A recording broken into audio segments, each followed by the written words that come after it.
दोस्तों ये है हुंडई कंपनी के मालिक चुंग जू युंग, जो एक गरीब किसान के बेटे थे और उनकी आंखों में अमीर बनने का सपना बचपन से दौड़ रहा था। अमीर बनने के लिए वो घर से 4 बार भागे और 3 बार उनको पकड़कर उनके पिता ने खेती में लगा दिया। लेकिन 7 भाई बहन का पेट पालना मुश्किल हो तो सपने देखना गुनाह से कम नहीं। आइए चलिए जानते हैं हुंडई कंपनी की पूरी कहानी और ये भी जानते हैं कि कैसे खड़ी की इस आम इंसान ने इतनी बड़ी कंपनी।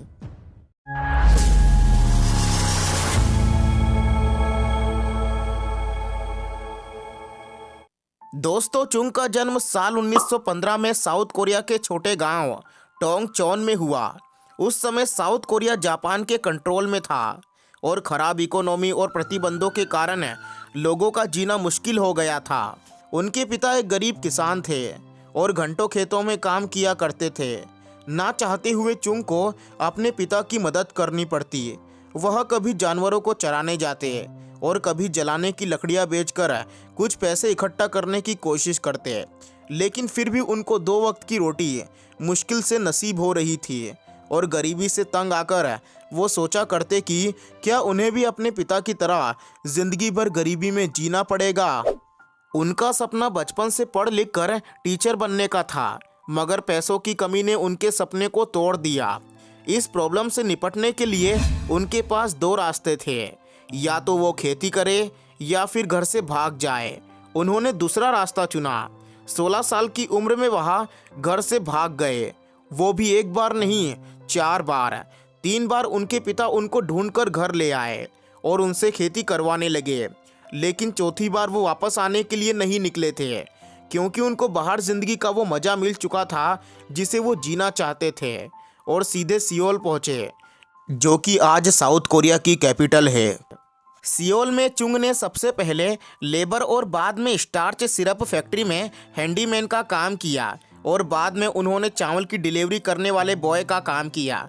धीरे धीरे वे एक चावल की दुकान के मालिक बन गए, लेकिन किस्मत ने उनका साथ नहीं दिया और जापानियों ने उनकी दुकान को बंद कर दिया।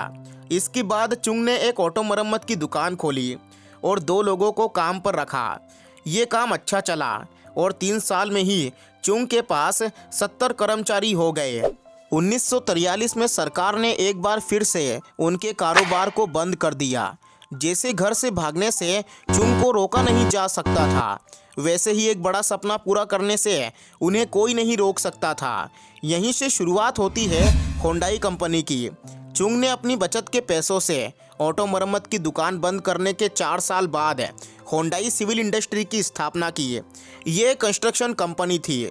चुंग ने सरकार में अपनी अच्छी पैठ बनाई और धीरे धीरे पुल और शेड बनाने का ठेका सरकार से लेने लगे। चुंग की मेहनत रंग लाई। वे अच्छा काम करने लगे और उनको काम में तरक्की मिलती गई। वे बांध, हाईवे और परमाणु ऊंचाई संयंत्रों का निर्माण करने लगे। इस दौरान चुंग को ऑटो सेक्टर में संभावना दिखी और उन्होंने कार डिज़ाइन पर काम करना शुरू किया। वे मध्यम वर्ग के लोगों के लिए कार का निर्माण करना चाहते थे और उन्होंने ऐसा ही किया। 8 साल की मेहनत के बाद हुंडई ने अपनी पहली कार को एक्सपोर्ट किया। ये कार थी हुंडई पानी, जो साउथ कोरिया के लिए गर्व का विषय मानी जाती है। चुंग का ऑटोमोबाइल डिवीज़न इतनी तेज़ी से बढ़ा कि उनके ग्रुप में बाकी काम फीके पड़ गए। एक के बाद एक कार का निर्माण और साथ ही दुनिया भर में हुंडई कारों की पसंद उनको आगे लेकर गई। इसके साथ ही हुंडई ने जापान की सबसे बड़ी कार निर्माता कंपनी मारुति सुजुकी को सीधी टक्कर दी। बाद में हुंडई ने लग्जरी कार के निर्माण में भी कदम रखा और उसमें भी उनको सफलता मिली और साल 1998 में हुंडई ने किया मोटर पर कब्जा कर लिया और इन दोनों ने मिलकर क्वालिटी, मैन्युफैक्चरिंग और डिज़ाइन प्रोसेस पर इतना हेवी इन्वेस्टमेंट किया कि साल 2004 में हुंडई ने दूसरी सबसे बेस्ट प्रोडक्ट क्वालिटी का खिताब अपने नाम किया। और अगर इंडियन ऑटोमोबाइल सेक्टर की बात की जाए तो हुंडई ने अपनी स्मॉल कार सेंट्रो के साथ भारत में एंट्री ली और ये कार उस टाइम की हर फैमिली की पहली पसंद बनकर निकली। और आज देश में कुल पैसेंजर कार सेल्स में 45% मारुति सुजुकी की गाड़ियां हैं और वहीं किया और हुंडई का सेल्स भी 20% के आसपास है।